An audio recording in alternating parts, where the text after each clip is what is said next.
चलिए फटाफट से ज्वाइन करते चाहिए सभी लोग। एक बार सेशन को शेयर कर दीजिए और जितने लोग जुड़े हैं सब लोग लाइक वाला बटन दबा दीजिए। चलिए फटाफट से लाइक वाला बटन दबा दीजिए। सभी को गुड इवनिंग। जो लोग सेंटर पर पहुंच गए हैं तो थोड़ा सही से रूम देख लीजिएगा, और जो भी होटल वगैरह में रुक रहे हैं तो सारा चीज़ सही से देख के कि कैसा होटल है क्या है ना। और कल वैसे सुबह में एक एग्ज़ाम को लेकर के जो सारे बच्चे में टेंशन बनी हुई है, तो कल 1-2 मिनट की वीडियो आएगी सुबह में, है ना, आप लोगों के लिए। फिलहाल चलते हैं क्वेश्चन कुछ कर लेते हैं लास्ट समय में, है ना। चलिए पहला क्वेश्चन शुरू करें। जितने लोग जुड़े हैं अभी सब लोग एक बार लाइक वाला बटन दबा दीजिए। सभी को गुड इवनिंग सभी को। चलिए क्वेश्चन कर लेते हैं जल्दी जल्दी में, है ना। दुर्गा पूजा का क्या हो रहा है कि टेंट वगैरह हर जगह बन रहा है, तो वही सब ठोक पीट हो रही तो आवाज़ आ रही होगी। Find the N factor of the following chemical changes. ठीक है, एन फैक्टर सिंपल सी बात है कि आप लोगों का जो है एन फैक्टर पूछा जा रहा है। एन फैक्टर आप लोग कैसे देखेंगे, ऑक्सीडेशन नंबर के अकॉर्डिंग से।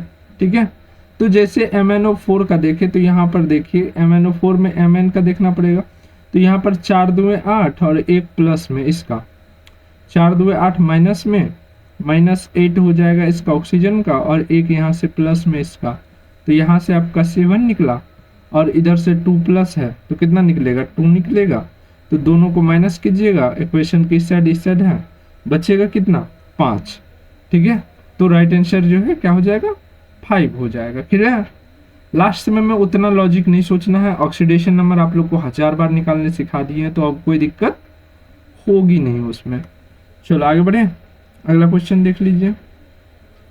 अगला क्वेश्चन है Mg प्लस COO जो है वो बनता है, इक्वेशन के बाद बनता है MgO plus CO। Which of the following wrong relation to the above reaction. जो है ये जो बन रहा है इक्वेशन जो आप देख रहे हैं, केमिकल रिएक्शन जो हो रही है, इसमें जो ये लिखी हुई है 4 ऑप्शन, इसमें से कौन सही है और कौन सा गलत है ये आपको बताना है। ठीक है, तो पहला ऑप्शन ये है CU गेट रिड्यूस्ड। CuO जो है वो रिड्यूस हो जा रहा है, तो सही बात है, CuO जो है CO में बदल जा रहा है। रिड्यूस मतलब ऑक्सीजन का हट जाना, है ना। Mg get oxidise. ठीक है, Mg जो है मैग्नीशियम यहाँ पर ऑक्सीडाइज हो जा रहा है, ऑक्सीजन इससे जुट रहा है। CuO get oxidise. CuO अगर गेट ऑक्सीडाइज अगर होता तो CuO डबल O होता ना, O2 होता ना, लेकिन यहाँ पर तो हो नहीं रहा, रिड्यूस हो रहा है ना CO का ऑक्सीजन। तो पूछ रहा है कि कौन सा रॉन्ग रिलेशन है। ठीक है, रिलेटिंग या रिलेशन जो भी बोलो एक ही चीज है, तो ये ना सही लग रहा है। ठीक, और ये कैसा रिएक्शन है, रिडॉक्स रिएक्शन है। क्यों, क्योंकि इसमें ऑक्सीजन का हटना हो रहा है CO से। क्लियर है, आगे बढ़े। अगला क्वेश्चन है the oxidation state of Cr is CrNH3 4Cl4। इसमें बोल रहा है, इसमें कोई ज्यादा बड़ा चीज थोड़े है, सिंपल सी बात है, निकलेगा। अच्छा देखो, NH3 का बीच में सेंट्रल एटम है तो इसका 0 हो गया आपको। ठीक है, सेंट्रल एटम नहीं बोलेंगे इसको, बीच में है। ठीक है, इसको 0 बोलेंगे। इसका नाम कोई बताओ, लिगामेंट बोलेंगे, क्या बोलेंगे बताना जरा। सेंट्रल एटम इसको नहीं बोलेंगे, है ना। यहाँ पर देखो क्रोमियम है, क्रोमियम का ही हमको निकालना है, तो इसका X ले लेते हैं। X प्लस में 0 करेंगे तो 0 ही हो जाएगा। उसके बाद जो है क्या करेंगे, 4 है तो 4 को अगर 0 से मल्टीप्लाई करेंगे तो 0 ही होगा। ठीक, और Cl2 का कितना होता है, 1 का होता है -1, 2 का कितना हो जाएगा -2। ऊपर में कोई चार्ज नहीं है, ऊपर में कोई चार्ज है, ऊपर में कोई चार्ज नहीं है तो नहीं लिखेंगे। तो यहां से अगर हम इस साइड करेंगे तो क्या हो जाएगा, अगर ऊपर में कोई चार्ज रहता है ना, ऊपर में अगर कोई चार्ज रहता तो उस हिसाब से बनता। अगर मान लो +1 रहता तो उस साइड +1 लिख देते हम, है ना। तो सवाल अभी इसमें नहीं है, हो सकता है किसी सवाल में आपको दिया हुआ रहे, तो दोनों काम कर लेना है। नहीं है तो 0, यहाँ पर x - 2 = 0, और यहाँ से क्या हो जाएगा x = +2। राइट आंसर क्या हो जाएगा +2। अगर यहाँ पर कोई चार्ज रहता है यहाँ पर तो उसको 0 के साइड पुट करके लिखते। ठीक है, नेक्स्ट देखिए।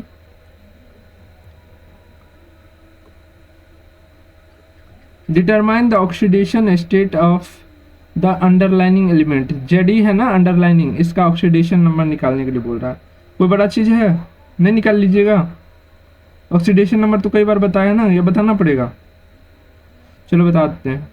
Ba2 है, एक का कितना होता है, 2 होता है, +2 चार्ज, 2 × 2। इसका निकालना है Xc का, तो X लिख लेते हैं। प्लस में 5 ऑक्सीजन है तो 5 2 10, लेकिन होगा क्या माइनस में ना, -2 होता है ना एक का, तो 5 का कितना हो जाएगा -10। कोई चार्ज नहीं है तो 0। इसका आप कैलकुलेशन कर लीजिएगा ना, 2 2 4 हो गया, प्लस में X और माइनस में 10 = 0। क्या हो जाएगा, 4 और 2 4 प्लस में और 10 माइनस में तो 6, और इस साइड आएगा तो प्लस में 6। तो राइट आंसर क्या हो जाएगा, +6। आगे बढ़े, अगला क्वेश्चन देखिए। विच of the following is true about catalyst. Catalyst के संबंध में कौन सा कथन सत्य है। आपको पता है कैटलिस्ट क्या करता है, रेट ऑफ रिएक्शन को चेंज कर देता है। यानी कि अगर जो प्रोसेस शुरू हो रही है, अगर हमें फास्ट करवानी है तो आप कैटलिस्ट दीजिए, या जो प्रोसेस फास्ट होगी उसको स्लो करवाना है तो वहाँ भी कैटलिस्ट दीजिए, आपका काम हो जाएगा, है ना।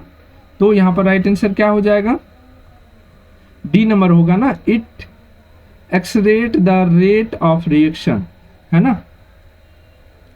क्या हो जाएगा, इट एक्सलेरेट या प्रतिक्रिया की दर को तेज कर देता है, या औसत या प्रतिक्रिया आरंभ करता, नहीं ये तो गलत है। या संतुलन बिंदु गलत है, नहीं कांस्टेंट थोड़ी है। इट या औसत गतिज ऊर्जा बढ़ाता है, नहीं इसमें तो रेट ऑफ रिएक्शन को देखिएगा ना, है ना। यह प्रतिक्रिया की दर को तेज कर देता है, या तो स्लो प्रोसेस करवानी है उसको फास्ट करवाता है, फास्ट वाला है तो स्लो करवाता है, ठीक है। चलो आगे बढ़े। आप लोग बताना कि अचार को ऑक्सीडाइज होने से बचाने के लिए हम लोग कैसा कैटलिस्ट देंगे, स्लो प्रोसेस वाला कैटलिस्ट देंगे या फास्ट कैटलिस्ट देंगे कि जो जल्दी करवाए। आगे बढ़े, अगला क्वेश्चन देखिए। Milk is an example of emulsion, suspension, foam, swell. कौन चीज है, जल्दी से बताइए। इमल्शन क्या होता है, इमल्शन मिक्सचर होता है जो कि लिक्विड या लिक्विड ही रहता है, वो थोड़ा सा सॉलिड फॉर्म में रहता है। बता, अब ये होता है, आप लोग पता है कि मिल्क में क्या रहता है, फैट और प्लस में वाटर रहता है, ठीक है। अदर जो भी मिनरल्स रहते हैं हाँ वो फैट के टर्म में रहते हैं और वाटर्स के टर्म में रहते हैं, है ना। तो फैट और वाटर का क्या है, मिक्सचर है, जो कि इमल्शन कहलाता है, ठीक है। आगे बढ़े, चलिए अगला क्वेश्चन देखिए। Size of colloidal particle. जब आपको केमिकल ये सॉल्यूशन पढ़ा रहे थे तो वहां पर सबका हमने साइज लिखा था, और इसमें ये भी बताया था, हो सकता है सेंटीमीटर में हो, कहीं आपसे मीटर में पूछ ले, कहीं आपसे नैनोमीटर में पूछ ले, ठीक है। तो कोलॉइड पार्टिकल का बिल्कुल जो है क्या हो जाएगा, हाँ बिल्कुल सही, बी वाले जितने भी लोग हैं, ठीक है। राइट, सेंटर पर पहुंच गए हैं सर, चलिए अच्छी बात है, सेंटर पर पहुंच गए तो सब लोग जो है अच्छे से रहिएगा जहाँ भी रहिएगा, है ना। और रात में जो है अच्छा से नींद भी लेना है, कोई दिक्कत की बात नहीं है, बस जब तक जगह है पढ़ लीजिएगा, ठीक है।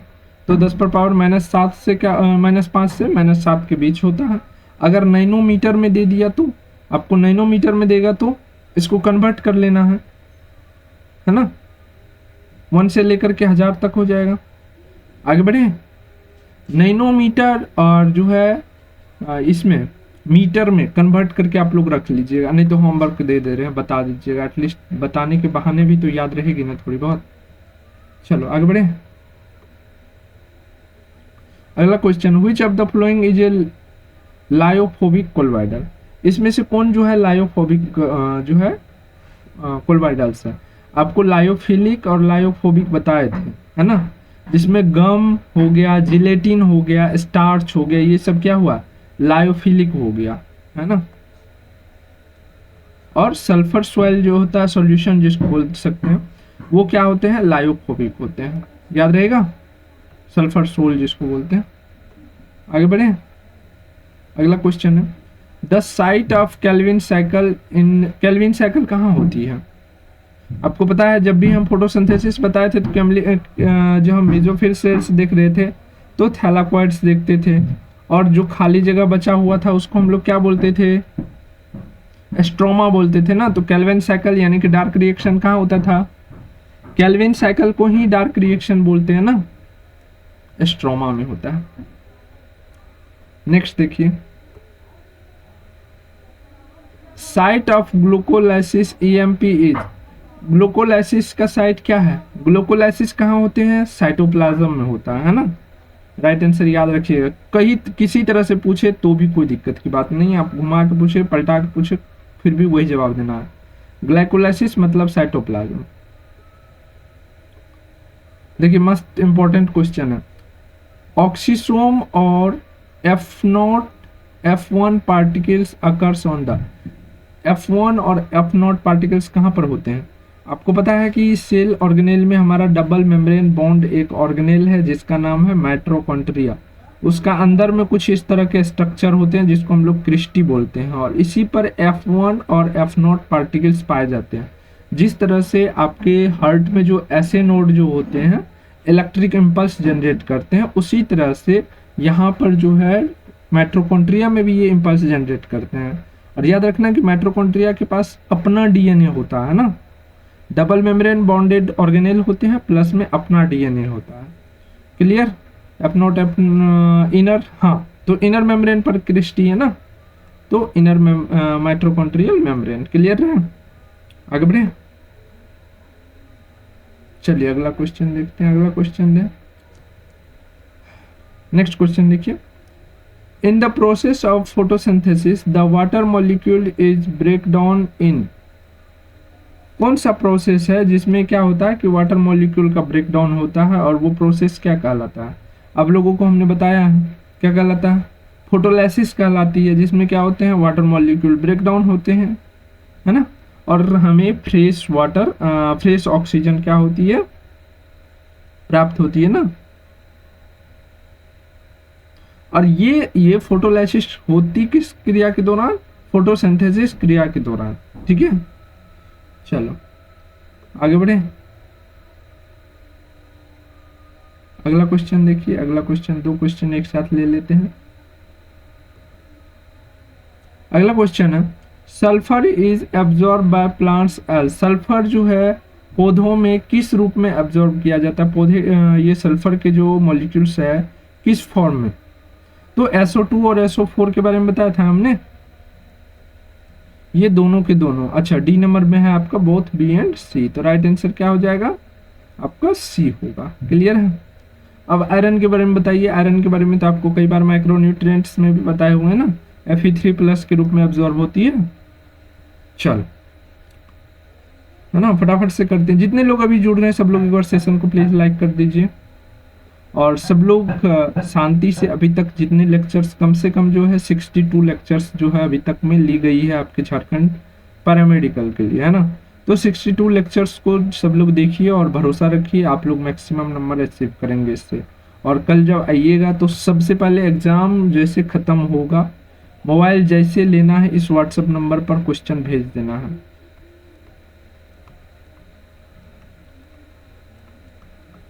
ठीक है, 2 मिनट का भी लेट नहीं करना है, इस व्हाट्सएप नंबर पर फोटो ले करके भेज देना है। क्लियर है, ताकि मैं आपको सॉल्यूशन करवा सकूं जल्दी से जल्दी। चलो अगला क्वेश्चन देखो, in which state water is in the purest form, यानी कि पानी का शुद्धतम रूप क्या होता है। और याद रखना पानी जो हम लोग पीते हैं उसका pH वैल्यू 7 होता है ना। और शुद्धतम रूप कब होगा, जब वो वेपोराइज हो करके फिर से उसका जो है कंडेंसेशन हो, यानी कि ठंडा हो, और तब जो पानी हो, है ना। तो क्या हो जाएगा राइट आंसर, इवोपरेशन, वाष्पशील जो होती है, वाष्प अवस्था वाली जो होती है, ठीक है, वो प्योरेस्ट फॉर्म होती है। अगर वो वाला पानी पी करके आप देखना, सबसे लगेगा खतरनाक वाला, है ना कभी। चलो आगे बढ़े, अगला क्वेश्चन देखिए, Which of the following provide tensile and mechanical strength of plant, इसमें से जो है कौन सा जो है टेंसिल और मैकेनिकल सपोर्ट देता है। तो सबसे हैवी जो होता है कॉलिनचाइमा होता है, जो कि प्लांट्स को मैकेनिकल सपोर्ट देता है ना। आगे बढ़े, इन जनरल ए फ्रूट कब डेवलप होता है? आफ्टर द फर्टिलाइजेशन क्या होती है, ओवरी जो रहता है वो मेच्योर होता है और वो एक फ्रूट का रूप ले लेता है ना। तो जब आपसे पूछा जाए पोस्ट फर्टिलाइजेशन, अगर फ्लावर की बात करें, पोस्ट फर्टिलाइजेशन या पोस्ट पोलिनेशन का क्या है, तो वो क्या होगा, एक फ्रूट बनना ही होगा, पोस्ट घटना जो होगी, है ना। तो राइट आंसर क्या होगा, इमेच्योर ओवरी। आगे बढ़े, चलो। लिविंग सेल इन जाइलम, वैसे आपको पता है कि जाइलम में क्या होता है कि 90% सेल्स जो होते हैं वो डेड होते हैं, यानी कि नॉन लिविंग होते हैं, ठीक है। इसमें केवल एक 4 कंपोनेंट से बना होता है, ठीक है। 4 कंपोनेंट में से केवल एक ही होते हैं जो जाइलम पैरेन्काइमा जो होते हैं, केवल वो जिंदा रहते हैं, बाकी सब के सब क्या रहते हैं, डेड रहते हैं। इसीलिए जो है जाइलम को जो है लाइफ से ज़्यादा डेड ही इसको काउंट किया जाता है। केवल एक के वजह से जो है ना ये लाइफ का मतलब समझो कि थोड़ा बहुत इसके बारे में हम लोग जान पहचान कर लेते हैं ना। चलो आगे बढ़े, अगला क्वेश्चन देखिए। A device use to store an electric charge consisting of one or more pair of conductor separated by an insulator is known as. अगर हम किसी भी चीज में विद्युत आवेश को संग्रहित करने के लिए उपयोग किए जाने वाले एक उपकरण जिसमें एक इंसुलेटर द्वारा अलग अलग कंडक्टरों को एक या अधिक जोड़ा जा सकता है, उसे कहते हैं, उसे क्या कहेंगे, कैपेसिटर ना। कैपेसिटर के कारण हम लोग क्या करते हैं ना, कुछ एनर्जी को स्टोर भी करते हैं और एक से दूसरे में जोड़ते जाते हैं। तो कैपेसिटर जिसको हम लोग क्या बोलते हैं, संधारित्र, ठीक है। एक minute, a device use to store an electric, नहीं, एक थोड़ा सा सोचो। यहाँ पर क्या हो रहा है, स्टोर हो रहा है ना, और अगेन हम इसको चार्ज भी कर सकते हैं, ठीक है। कैपेसिटर के थ्रू हम फ्लो करवाते हैं ना। चलिए क्वेश्चन एक बार फिर से पढ़ लीजिए। A device use to store an electric charge consisting of one or more pair of conductors separated by an insulator is known as। अच्छा, इंसुलेटर लगा हुआ है ना, हाँ इंसुलेटर लगा हुआ है, तो क्या हो जाएगा यहाँ पर, अगर हम लोग ये नहीं लगते, अगर ये नहीं बोला जाता consisting one more pair of conductor, तो फिर जो है ये चीज़ नहीं होता कैपेसिटर, है ना। बैटरी हम लोग तब बोलते कि एक सीधी सी डिवाइस है जो कि चार्ज हो रहा है और फिर जो है चार्ज जो है हो रहा है और लॉस हो रहा है, ठीक है। तो कंडक्टर ही होगा, क्लियर है। सॉरी, कैपेसिटर है, कंडक्टर तो अलग चीज हो गया ना, जो विद्युत को प्रवाहित होने देता है ना। चलो आगे बढ़े, अगला क्वेश्चन देखिए। अगला क्वेश्चन है, a capacitor of capacity 2 microfarad is charge 100 volt. What is the heat generated then its capacitor connect in parallel to another capacitor of same capacity।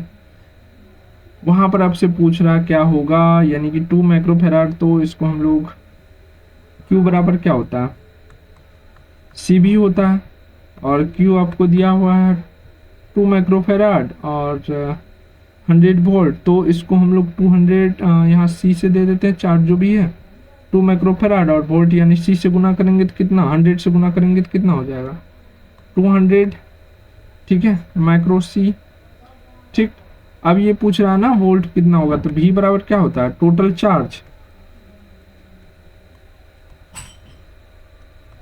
Charge और बट्टे में हो जाएगा टोटल कैपेसिटी, है ना, ये हो जाएगा, ठीक। लेकिन हीट लॉस पूछ रहा है ना कितना उत्पन्न होने वाली उसमें होगी, तो हीट लॉस जो होगी, हीट लॉस बराबर क्या होगा, इनिशियल माइनस फाइनल, ठीक है। तो यहाँ पर इसके लिए हम लोग क्या कर लेंगे, 1/2, ठीक है, 2 × 10⁻⁻6 माइक्रो के लिए, और इनटू में यहाँ पर हो जाएगा 100 का स्क्वायर, माइनस में 1/2 और इंटू 4 इंटू 10⁶ इंटू 50 का स्क्वायर हो जाएगा। तो फिर इसको कैलकुलेशन कीजिए, इसको कैलकुलेशन कीजिएगा तो 5 इंटू 10⁻, कितना आ जाएगा, -3 जूल, 10⁻³ जूल, और जो कि कितना हो जाएगा, 5 मिली जूल हो जाएगा। ठीक है, 5 मिली जूल हो जाएगा, राइट आंसर। आगे बढ़े।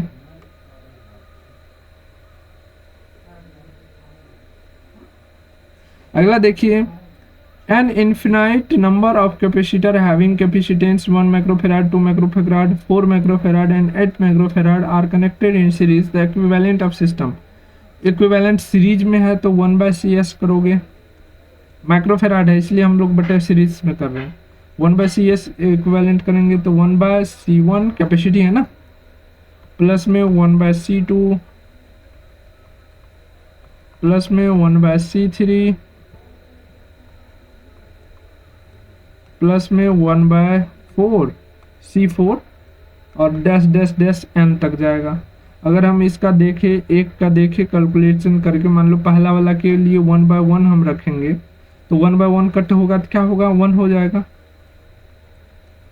1 और प्लस में 1/2 का 1/2, उसके बाद 1/4 का 1/4। ठीक है, तो यहाँ पर देखिए हर एक में क्या हो रहा है, यहाँ पर हाफ बढ़ते जा रहा है ना। अगर यहाँ पर 1 देख रहे हैं तो 1 का हाफ हो रहा है, यहाँ पर क्या हो रहा है, 1/2 का हाफ 1/4 हो रहा है। तो अगर हम r यहाँ से निकाले तो कितना हो जाएगा, 1/2 होगा, यानी कि हाफ सब बढ़ते जा रहा है, बढ़ते जा रहा है।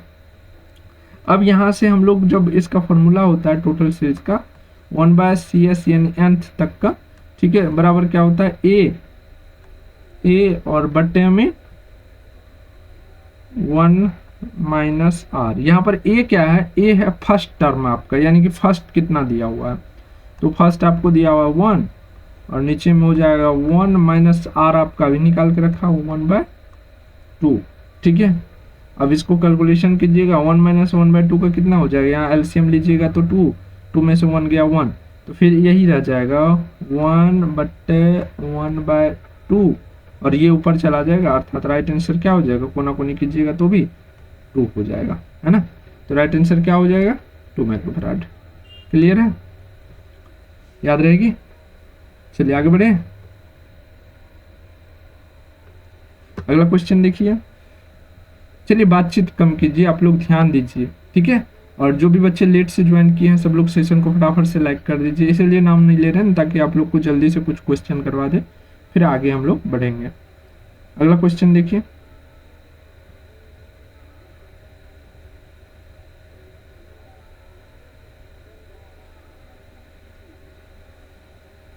एक मिनट रुको, तो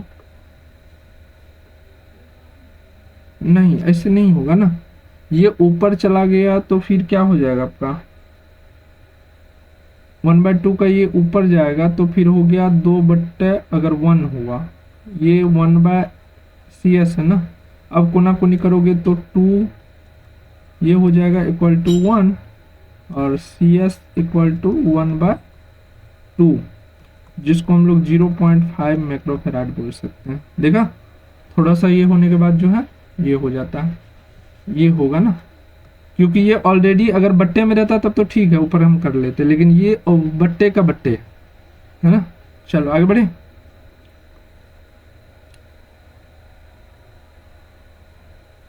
आराम से है। देखो, in the steady state of 2 ends of a metal rod are 30°C and 20°C. The temperature at the 14th centimeter from the end of the higher। देखो 1 मीटर लंबा, यानी कि 1 मीटर बोले तो कितना सेंटीमीटर, 1000 सेंटीमीटर ना, 6 सेंटीमीटर बराबर 1 metre. तो यहां से बोल रहा है, ठीक है, कि 40वां सेंटीमीटर जो होगा, 40वां सेंटीमीटर जो होगा, है ना, 100 होगा ना, 40वां सेंटीमीटर जो होगा, यहाँ से मान लो 30 सेंटीमीटर 30°C। इस एक लंबा रॉड है ये इतना बड़ा, ठीक है, कितना 1 मीटर का, ठीक है। 1 मीटर को कन्वर्ट कर लो सेंटीमीटर में, और यहाँ पर 20 डिग्री सेल्सियस है इस रॉड का टेम्परेचर। तो बोल रहा है कि 30 की तरफ से, जब हाईएस्ट वाला की तरफ से अगर 40 सेंटीमीटर हम लोग अंदर जाते हैं तो इस पॉइंट पर टेम्परेचर क्या होगी, है ना, टेम्परेचर बराबर वाट। तो हम लोग कौन सा फॉर्मूला लगा देंगे, वही dt/dr। प्रत्येक सेक्शन छोटा छोटा सेक्शन में जो होने वाले जो चेंजेस रहती है टेम्परेचर की, वो तो कांस्टेंट रहती है, बट इस फॉर्मूला से हम लोग आगे बढ़ सकते हैं, जो कि क्या होगा, एक एंड पर से जो माइनस करेंगे, यहाँ से मान लो कि यहाँ से घटते हुए जा रहा है ना 20 की तरफ, तो 30 माइनस हो जाएगा, तो यहाँ पर क्या हो जाएगा 30 माइनस टी, और बट्टे में कितना 40, 1 मीटर बराबर 100 सेंटीमीटर, 100 सेंटीमीटर में 40 इधर हो गया, तो इधर कितना बचेगा 60 बचेगा ना, और इधर क्या हो जाएगा, यहाँ से जो माइनस जाएगा ये, तो t माइनस 20 और बट्टे में कितना 60 हो जाएगा। 1 0 1 0 कट कर दीजिए, 2 अंक का 2, 2 तिहाई, ओह ऊपर लग गया, नीचा होगा 2 तिहाई 6, ऊपर में आपको ना कोनी गुना करो, कितना हो जाएगा, अगर कोना कोनी गुना करे तो ये 3 से इस 30 यानी 30 माइनस टी को, और ये यहाँ पर जो 2 बचा इससे इस ऊपर वाले को, तो इधर से गुना करेंगे 30 तिया 90 माइनस 3t, ठीक है, और बराबर के इस साइड आइएगा 2 से, ये नहीं कटा है, ये ऊपर लग गया था मिस्टेक से, 2 से मल्टीप्लाई करेंगे तो 2t, और माइनस में कितना हो जाएगा 20 2 40। अब इस साइड कर लीजिए फटाफट से, ठीक है, ये इस साइड आएगा तो कितना हो जाएगा, ये ऐड हो जाएगा 90 प्लस में 40, और इधर 2t, और एक प्लस में ये इधर आएगा तो 3t, बराबर हम कर सकते हैं ना, अगर हम t बराबर ले तो यहाँ पर कर सकते हैं ना, 5 बट्टे में जाएगा, यानी कि 90 और 40 हो गया 130, 130 बट्टा 5, और 130 में जब 5 से भाग देंगे तो कितना आ जाएगा जी, 5 2 10 और 5 6 30, अप्रोक्स 26 डिग्री ना, तो राइट आंसर क्या हो जाएगा, बी हो जाएगा ना। आगे बढ़े, क्लियर है, इस सब टाइप के क्वेश्चन आपको मिलेंगे, तो बनाना है मजे से, ठीक है। और इतना दिन जो मैंने आप लोग को एक एक दिन पढ़ाया है, यही खुशी के लिए कि आप लोग अच्छा से नंबर लाओ, है ना। चलो अगला क्वेश्चन देखो, अगला क्वेश्चन है 100 gram of ice is mixed with 100 gram of water at 100 degree Celsius, what is the final temperature of the mixture. आपको मिक्सचर का बताना है, तो इसके लिए जो है लेटेंट हीट याद है, heat required to melt ice, और प्लस में क्या होगा, सिंपल सी बात है कि जितना हीट एब्जॉर्ब होगा आइसक्रीम आइस के द्वारा, उतना ही क्या होगा, हीट लॉस्ट होगा वाटर का, है ना। तो इसमें हम लोग फॉर्मूला लगा देंगे ml प्लस में mc t माइनस 0, और इधर क्या हो जाएगा mc 100 माइनस टी, यानी कि 100 डिग्री पर जो किया जा रहा है, पानी मिलाया जा रहा है, मिक्सचर बनाया जा रहा है, तो आइस तो क्या करेगा 100 डिग्री जो टेम्परेचर है उसको भी कम करेगा ना। तो लेटेंट हीट कितना होता है आइस का, याद होगा ना सबको, तो 100 इंटू Hc प्लस में क्या हो जाएगा 100, चलिए फटाफट से करते जाइए, 100 और t माइनस 0 इक्वल टू, इधर कितना हो जाएगा 100 इंटू 1,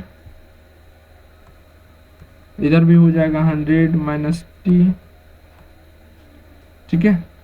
तो यहां से अगर कैलकुलेशन करेंगे तो t इक्वल टू क्या निकल के आ जाएगा,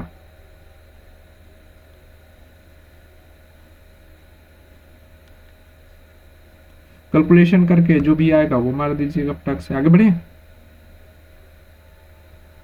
चलिए 2 kg आइस के लिए बोल रहा है, तो उसी को क्या करना है, बस सिंपली सी कर देना है। देखो आइस जो है 0 डिग्री होता है, वो क्या करेगा वाटर, यानी कि 0 डिग्री पर इस बार वाटर भी है, ठीक है, और फिर जो है मिक्सचर जो बनेगा मिक्सचर, तो आइस भी 0 डिग्री सेल्सियस, वाटर भी 0 डिग्री सेल्सियस और मिक्सचर जो है वो 20 डिग्री सेल्सियस पर बन रहा है। तो यहाँ पर कौन सा फॉर्मूला लगा देंगे, heat loss equal to heat gain, है ना। तो एम लेटेंट के लिए एस डब्ल्यू और डेल्टी टी इक्वल टू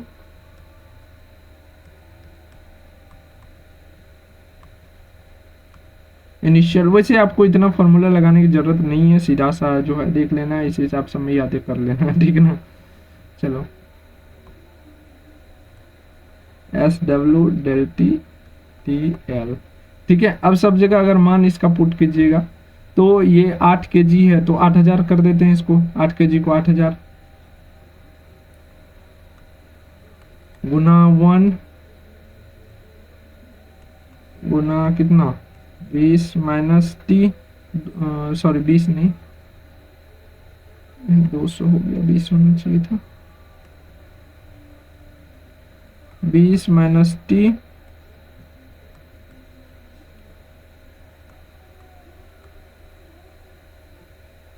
2000 गुना 80,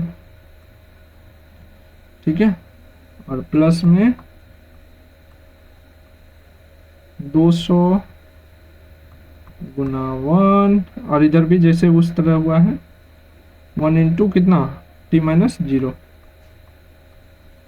अब इस सबको कैलकुलेशन कर लीजिएगा और जो रिजल्ट आएगी वो कितने आएगी, जल्दी से बताइए कितना आ जाएगा। 0/1000 करेंगे तो कितना हो जाएगा,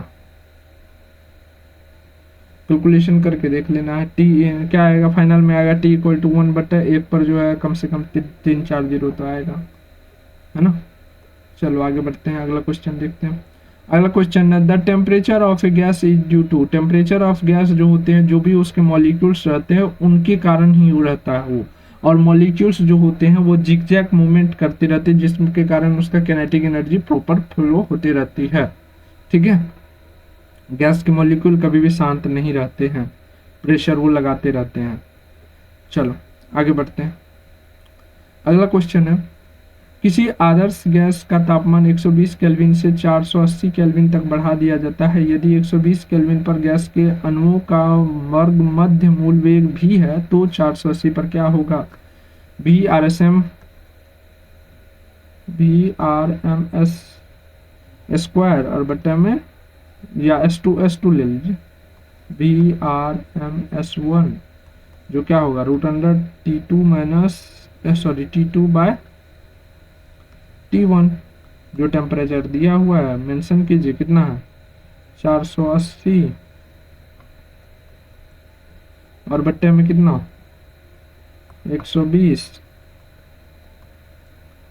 काट छाट कर लीजिए, 0 गया, 12 6 बट्टे 6 12 चौके 48, √4 का मतलब 2, राइट आंसर कितना बी। आगे बढ़े, नेक्स्ट है the intermolecular space in the liquid, सबसे कम स्पेस सॉलिड में, फिर उसके बाद लिक्विड और सबसे कम किस में, गैस में, है ना। गैस में जो होता है, अच्छा सॉरी उल्टा हो गया, है ना। सबसे कम जो इंटरमोलिकुलर स्पेस होता है यानी कि दो मॉलिक्यूल के बीच का दूरी सबसे कम होता है सॉलिड में, इससे थोड़ा ज़्यादा होता है लिक्विड में, और सबसे ज़्यादा होता है गैस में, ठीक है। तो बोल रहा है लिक्विड लेस देन सॉलिड, गलत, मोर देन सॉलिड सही बात है, मोर देन ए सॉलिड, मोर देन नहीं, गैस से कम होता है, मोर देन ए सॉलिड सही बात है, more than solid and liquid नहीं गलत। तो राइट आंसर क्या हो जाएगा, सी हो जाएगा। जब भी आपको ऑप्शन पढ़ना है कम से कम 4 ऑप्शन जरूर पढ़ना है, 2 बार पढ़ना है, ताकि अगर कंफ्यूजन हो ना थोड़ा बहुत तो 2 बार के बदले 3 बार भी पढ़िए, लेकिन पढ़िए सारे। आगे बढ़े, the AC voltage across the resistance can be measured, AC volt meter के द्वारा, AC वोल्ट मीटर है, गैल्वेनोमीटर के द्वारा तो हम करंट सर्किट का चेक करते हैं, कॉइल गैल्वेनोमीटर नहीं, हॉट वोल्ट मीटर ही होना चाहिए, ये हॉट वायर वोल्ट मीटर मतलब कि वही हो गया लाइव वाला, क्योंकि अल्टरनेट करंट है ना तो लाइव वाला ही होगा। चलिए आगे देखते हैं, among the flowing has the highest retentivity, धारण करने की क्षमता सबसे अधिक किस में होती है? सबसे अधिक किस में होता है रिटेंटिविटी की क्षमता? याद ही कर लो, हटाओ। सबसे ज़्यादा उतना दिमाग लगाने से अच्छा है कि याद कर लो, स्टील का होता है, इसीलिए ज़्यादातर हम लोग यूज करते हैं। What is the unit of magnetic flux? Magnetic flux का चुंबकीय क्या होता है? वेबर होता है ना मैग्नेटिक फ्लक्स का, है ना। चलो, तो ये रहा आपका क्वेश्चन, और क्लास का आज लास्ट डेट है, और सबको यही बोलेंगे good luck for your exam. और अभी तक जो है आप लोगों ने भी बहुत अच्छा साथ निभाया, पूरा सेशन हम लोगों ने इसीलिए मेहनत करा क्योंकि कल की डेट में, कल जो क्वेश्चन आएगी वो और हमारे लिए और आपके लिए सबसे महत्वपूर्ण दिन है ना। तो सबको जो है, मन तो नहीं कर रहा है, साथ तो अभी भी वैसे नहीं छूटेगा, है ना। अभी एग्ज़ाम का दिन है, लेकिन कल से अगर इस टाइम में क्लास नहीं लेंगे तो थोड़ा सा अजीब लगेगा, है ना। फ्री पन सा लगेगा, लेकिन चलो बात करते रहेंगे, है ना। इस नंबर एक बार नोट कर लीजिए, जिस पर आपको बायोवर्ल्ड का जो व्हाट्सएप नंबर है उस पर सेंड करना है।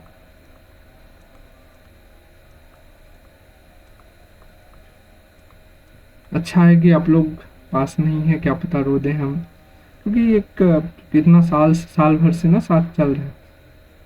पर कोई ना, सबको बेस्ट ऑफ लक कल के लिए। बस आप लोग रिजल्ट लेके आ जाओ, मेरे लिए सबसे बड़ी खुशी की बात वही होगी। और जो भी पैटर्न था उसी पर हम लोगों ने साल भर तैयारी करा है ना। तो आई होप एग्ज़ाम में भी वैसे ही आए, और वैसे आएगा तो मुझे पता है आप लोग फोड़ दीजिएगा, है ना।